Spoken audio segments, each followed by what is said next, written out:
সুখী হবার মূলমন্ত্র তোমাদের বলছি। কয়েকটা কারণ আছে। যার সাথে মনের মিল নেই তার সাথে সম্পর্ক রেখো না। যেখানে তোমার কদর নেই সেখানে যেও না। যে বোঝে না তাকে বোঝাতে যেও না। যা হজম হয় না তা খেও না। সত্য বললে যে রেগে যায় তার সাথে কথা বলো না। তোমার চোখের নিচে যে নেমে গেছে তাকে উপরে তোলার চেষ্টা করো না। জীবনে সমস্যা আসলে ভেঙে পড়ো না। অপরের কষ্ট দেখে কখনো আনন্দ প্রকাশ করো না। যারা আবহাওয়ার মতো বদলে যায় তাদের সাথে মেলামেশা করো না। সময়ে রং আছে, কখনো কালো, কখনো বা সাদা। দুটো রঙকেই ভালোবাসতে হবে। সাদা কালো দিয়েই জীবনের ছবি আঁকতে হবে। তাই ভাবছি এবার বিদ্রোহটা নিজের সাথেই করব। যত বয়স বাড়তে থাকে ততই কাছের মানুষগুলো পর হতে থাকে, শুধু আপন হতে থাকে দায়িত্বগুলো। রমজানে যেভাবে গুছিয়ে কাজ করলে সময় মতো সব কাজ করা যায়, টাকা জমানোর সহজ উপায়। আমার কবুতরের ছোট্ট টিনের কুড়ি ঘরটা আজকে তোমাদের দেখিয়ে দেব।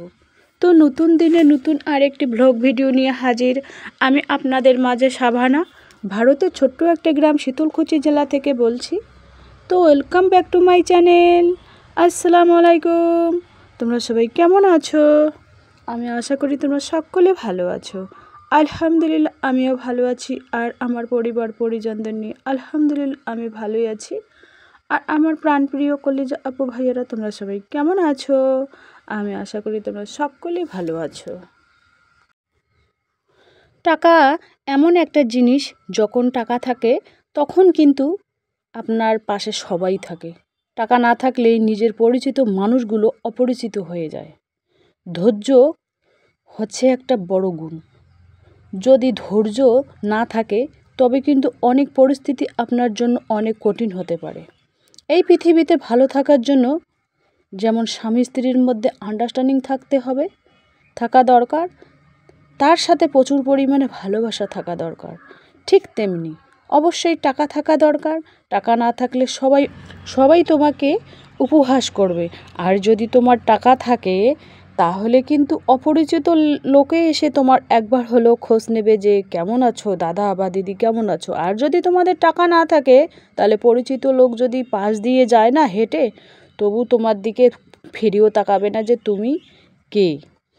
তো সেই জন্য জীবনে বেঁচে থাকতে গেলে টাকার গুরুত্বটা বা ভূমিকাটা অনেক বেশি। তো সেটাই বলছি তোমাদের কাছে। মানে যতক্ষণ না বয়স ঠিকমতো চলছে আলহামদুলিল্লাহ, ততক্ষণ কিছু না কিছু টাকা ইনকাম করো বা জমিয়ে রাখো সংসার খরচ থেকে। সেটাই আর কি তোমাদের কাছে বলার চেষ্টা করতেছি আর কি। ভালোবাসা থাকা দরকার সংসারের মধ্যে। 1 নম্বরে ভালোবাসা থাকা দরকার। আপনার গুরুত্ব অনেক বেশি থাকবে সবার কাছে যদি তোমার কাছে টাকা থাকে। আর যদি আপনার কাছে টাকা না থাকে কেউ সহজে মূল্য দেবে না, আর গুরুত্বের কথা তো বাদই দিলাম। তাই এটাই বর্তমান সমাজের নিয়ম। যার অনেক টাকা আছে তার বন্ধুবান্ধব আত্মীয় স্বজন অনেক আছে, যার কাছে টাকা নেই তার কাছে বন্ধুবান্ধব আত্মীয় স্বজন কিছু থাকে না। আর একটা কথা তোমাদের বলছি, আমাদের মধ্যবিত্ত পরিবারের বউদের কাছে একটা ইচ্ছা শক্তি থাকতে হবে টাকা জমানোর, সহজ উপায়ে টাকা জমানোর একটা ইচ্ছা শক্তি থাকতে হবে। ইচ্ছা শক্তি কিন্তু না থাকলে কিন্তু কোটি টাকা হলেও কিন্তু জমানো সম্ভব না। মধ্যবিত্ত আমি কাদের বলবো? যাদের 30,000, 40,000, 20,000, 15,000 ইনকাম, তাদের কিন্তু আমি মধ্যবিত্ত বলবো। নিম্ন মধ্যবিত্ত বলো আর মধ্যবিত্ত বলো আর বড়লোক বলো, সংসার খরচ চারটিখানি কথা না।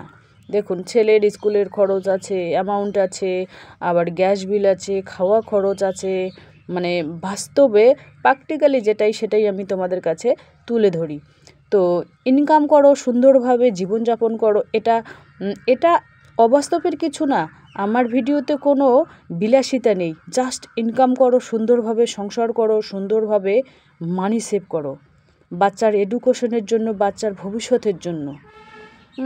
তো দেখুন, বাজার খরচ কিন্তু আমাদের মধ্যবিত্ত পরিবারের 250 থেকে 300 টাকার মধ্যে হয়ে যায়।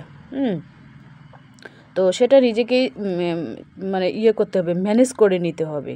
আর মেডিসিন তো রাখতেই হবে ঘরে, কম বেশি সবার ঘরে কিন্তু রোগ হয়, কেউ বলতে পারবে না আমার ঘরে কিন্তু কোনো রোগ নেই, এটা ভুল ধারণা। তো ইলেকট্রিক বিল তো দিতে হবে, তো মেডিসিন টুকিটাকি রাখতেই হবে। আমি চাই না যে প্রত্যেকেরই ঘরে রোগ হোক, আলহামদুলিল্লাহ আল্লাহর কাছে আমি দোয়া করি যাতে কারো রোগ ব্যাধি না হয়। তো সেটাই আর কি তোমাদের কাছে বলার চেষ্টা করতেছি। আমি বলছি না যে আমি গরিব যে আমি 10,000-এর মধ্যে কীভাবে 1,000 জমাবো বা 2,000 জমাবো, সেটা নিজেকে ম্যানেজ করে নিতে হবে। দেখুন, প্রথমে প্রত্যেকেরই হাজব্যান্ড কিন্তু যে কোনো একটা না একটা ইনকাম করে। কারো হাজব্যান্ড ধানের ব্যবসা করে, তামাকের ব্যবসা করে, কারো ঠিকাদারি করে, কারো স্কুলে চাকরি করে, মানে যাই বলো না কেন, যেটাই করো না কেন, প্রত্যেকেরই হাজব্যান্ড কিছু না কিছু ইনকাম করে।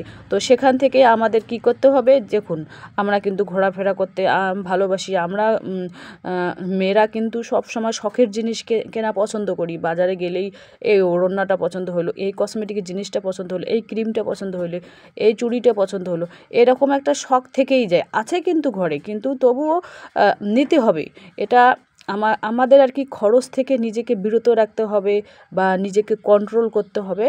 তারপরে ওখান থেকে ফেরার পথে একটা প্লাস্টিকের ভাঁড় বা মাটির ভাঁড় আমরা নিতে পারি সহজেই। মানে 10 টাকা, ছোটোটা 10 টাকা, একটু মিডিয়ামটা 25 টাকা, 30 টাকা এরকম, আর বড়ো সাইজ যদি নাও তাহলে 50-60 টাকা হলে হয়ে যাবে। তো ওটা এনে বাসায় হাজব্যান্ড যখন তোমাদের টাকা তুলে দেবে হাতে, মানে স্যালারির টাকা মাসের প্রথমেই দেবে, তখন ওখান থেকে 1,000 টাকা হোক, 500 টাকা হোক, টুকুস করে সরিয়ে নিয়ে সরাসরি ব্যাংকে ফেলতে হবে।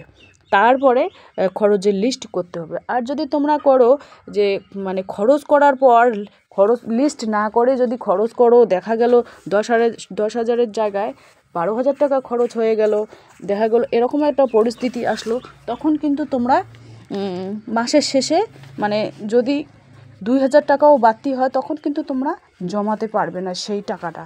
তো সেই জন্য আর কি নিজেকে সেটা ম্যানেজ করে নিতে হবে, নিজের মন মানসিকতা সেট আপ করতে হবে, তাহলে কিন্তু জীবনে অনেক কিছু করা যাবে। আর নিজেকে ভালো রাখার সবচেয়ে ভালো উপায় হলো অল্পতেই সন্তুষ্ট থাকা। আর অল্পতেই সন্তুষ্ট থাকা মানুষগুলো কিন্তু সবসময় অনেক ভালো থাকে।